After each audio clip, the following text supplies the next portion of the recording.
What is up, guys? We're back here, and we will be recapping week 7 of the NFL. This is the Sunday games, and we had a good Sunday of football, to say the least. We had the LA Rams and the Jaguars playing in London, I believe.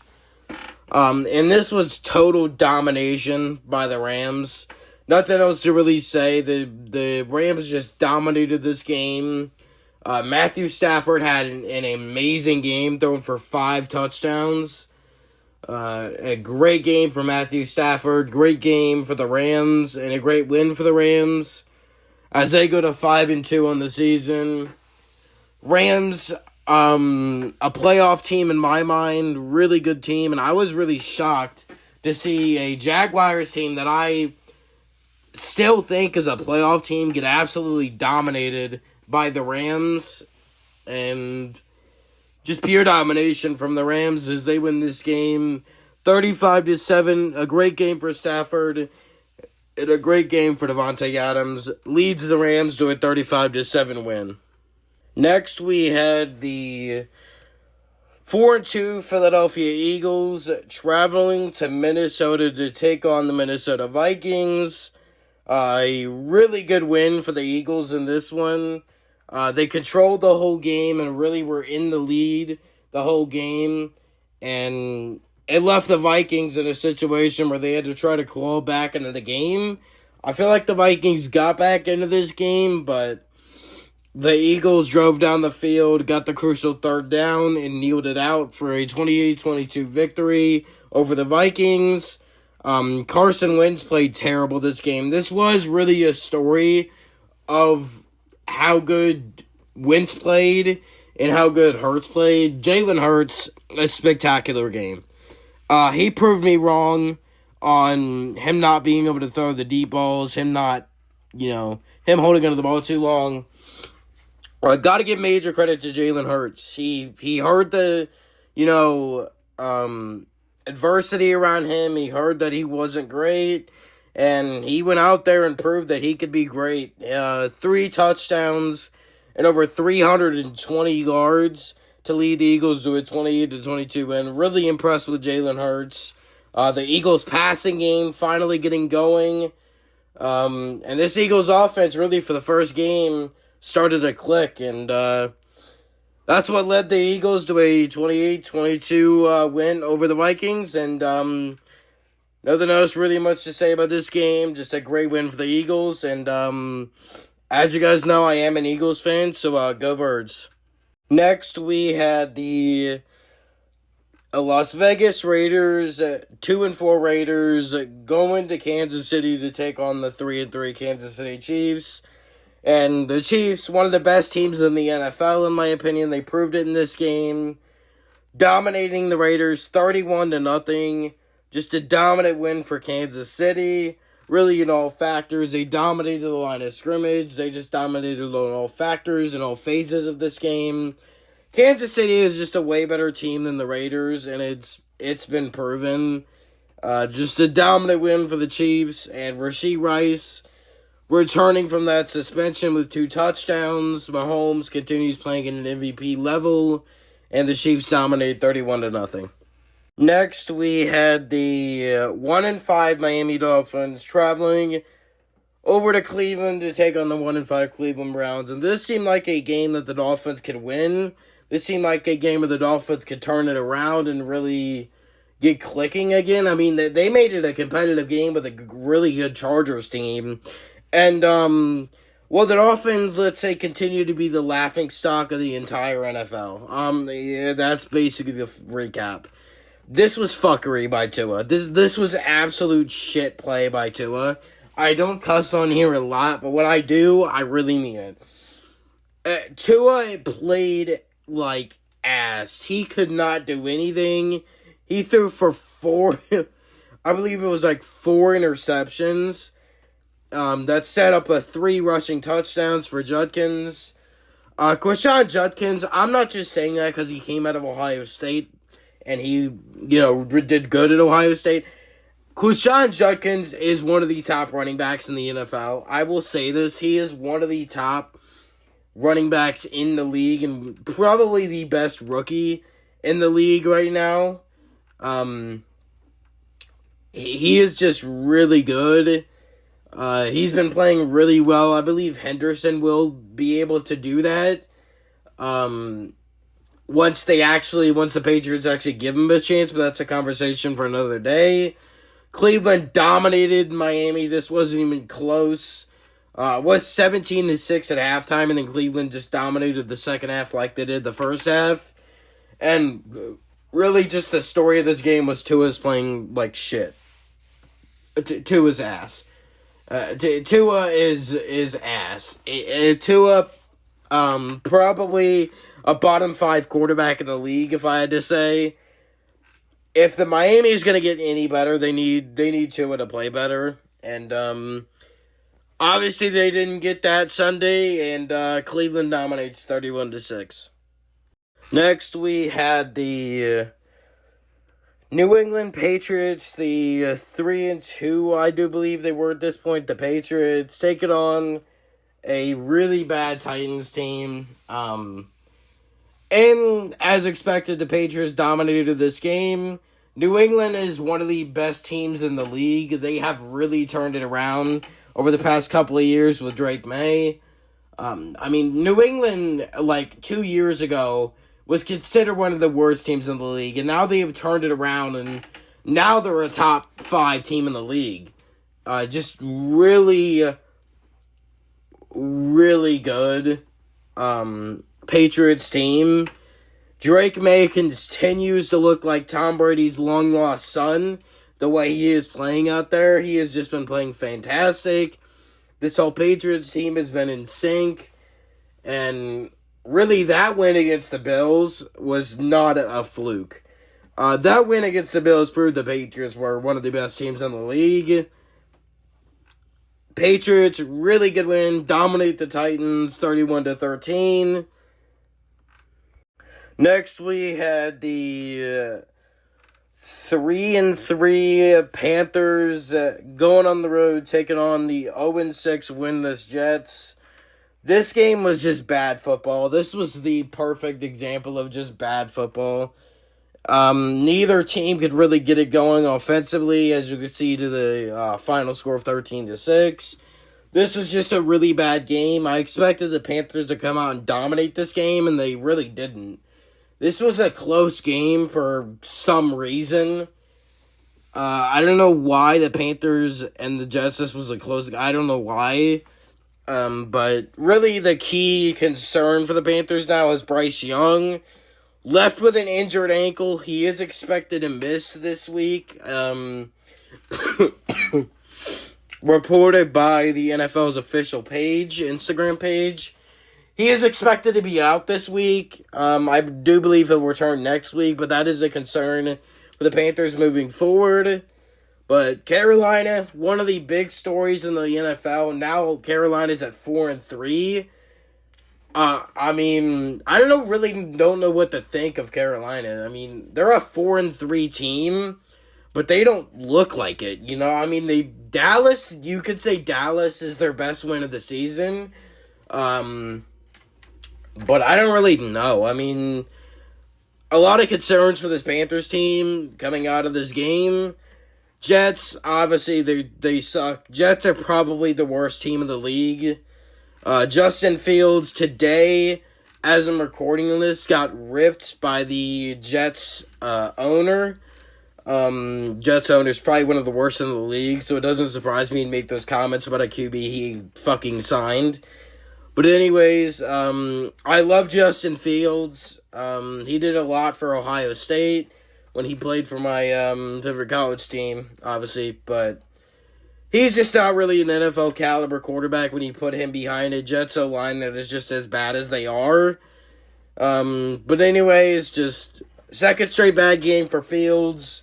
Bryce Young leaves an injury main concern for the Panthers, but they win this game 13-6. Next, we had the New Orleans Saints taking on the Bears on the road. And Chicago Now this is going to be their third straight win of the season, I do believe. This Chicago team is good, man. This Bears team is good. They're playing well. Obviously, that win against Dallas was probably their best win of the season. I don't know, I could be wrong. You could also say the Commanders, but now the Commanders are 3-4. But yeah, just a great game from the Bears. They led this whole game, left the Saints trailing the whole game and trying to find their way back into the game.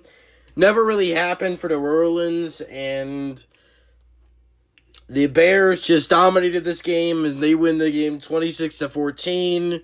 Caleb Williams continues playing well, and really this whole Bears offense is rolling on all cylinders, and the Bears win 26-14.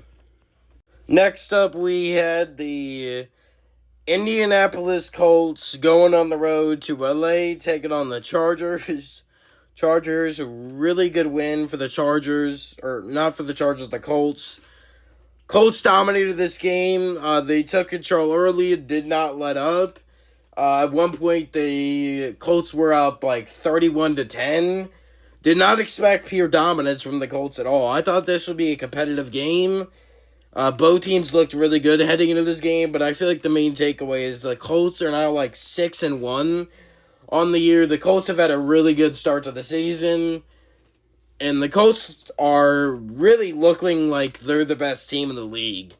Jonathan Taylor looks like the best running back in the league. This Colts offense is rolling, and Indianapolis has just been a main takeaway this season. They have looked really good, and they get a 38-24 win over the Chargers.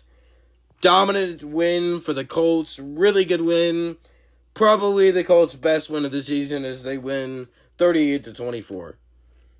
Next, we had the 2-4 Giants going on the road, taking on the 3-2 Denver Broncos. And I just want to ask every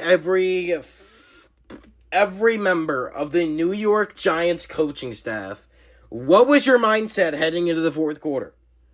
Because there is no reason why you should blow a 19-0 lead heading into the fourth quarter. The Giants had a chance to really cement this as their statement win of the season, 19-0, and they blew it. They blew the lead. A 19-point lead heading into the fourth quarter. They blew, and this was a really competitive fourth quarter. The Broncos made the comeback, and then the Giants had a touchdown drive. And then in the final 37 seconds, the Broncos drove down the field and kicked a game-winning field goal because of a missed extra point. Wow, I am shocked at this comeback from the Broncos. It looked like they had no life one point in the fourth quarter, and then they just came back. All credit to Sean Payton and the Broncos. An incredible comeback, an incredible win. And, really nothing else to say. Really shocked. And Denver makes the comeback win and beats Jackson Dart and the Giants. Next, we had the Green Bay Packers going to Arizona on the road. A great comeback win for the Packers. I believe they were down like 20-13, I think, heading into the fourth quarter. So there wasn't really a comeback win. This game was really close all game. I really thought this would be the game the Cardinals would pull out, but they couldn't. The Cardinals fall to 2-5. And Josh Jacobs, 2 touchdowns on the day. And really the impact player in this game is Micah Parsons. 3 fourth quarter sacks, I believe. He had 3 of them, all in the fourth quarter. A great fourth quarter for Micah Parsons and a great game for Micah Parsons. And really, he hasn't made that big of an impact this year because he's getting double-teamed. He's literally getting double-teamed on every single snap. Just all around great win for the Packers, and Micah Parsons looked great. Really, the first game, he's looked great this season. And the Packers get the win 27-23 over the Arizona Cardinals. Next, we had the Dallas Cowboys at home taking on the Washington Commanders. And just a dominant win for the Cowboys. Just dominated the whole game. Obviously, the main play of the game was the CeeDee Lamb 74-yard touchdown. CeeDee coming back immediately made an impact for this Dallas offense. Really, you could tell that Dallas missed CeeDee Lamb in this offense. Dallas was already the best offense in the league, and it just got even better with CeeDee Lamb coming back. And really, this Cowboys team is a playoff team. They started the season a little wonky, 2-3, but they're starting to turn it up. 3-3 now, obviously with the one tie to the Packers on Sunday Night Football a month ago. This was just really a dominant win for the Cowboys, but the main concern now rolls onto the Commanders and Jayden Daniels. Obviously, Jayden Daniels went down with that hamstring injury. Reports came out today that he should be,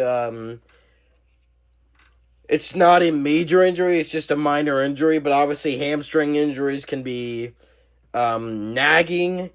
So I would expect Jayden Daniels to be out for a few weeks for the Commanders. And Mariota will probably get the start next week, I would assume.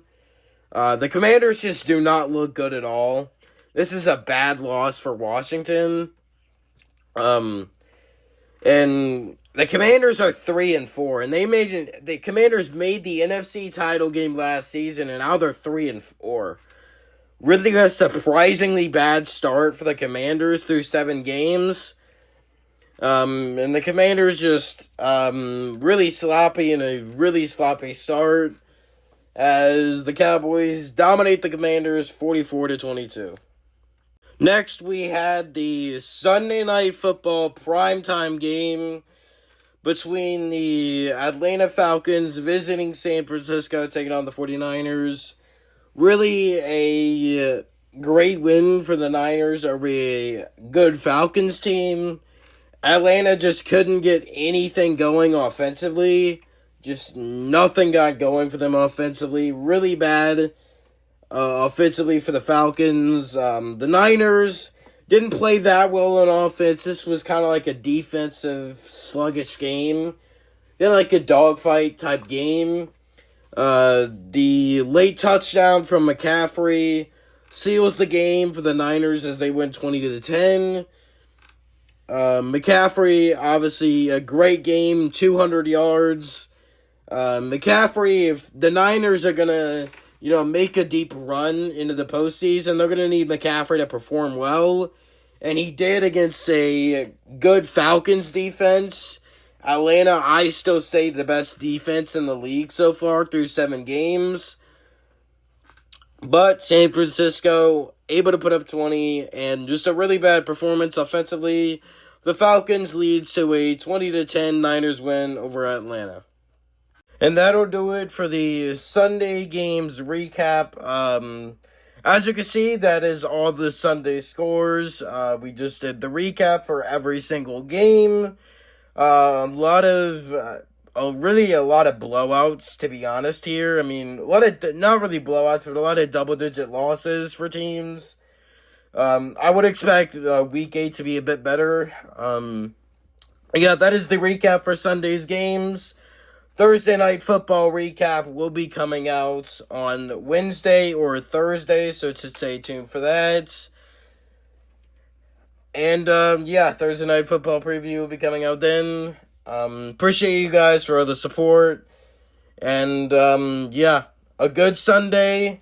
And, hope to have an even better Week 8 starting Thursday. So, that'll do it. Sunday recap, that'll do it for that. And, peace out, guys.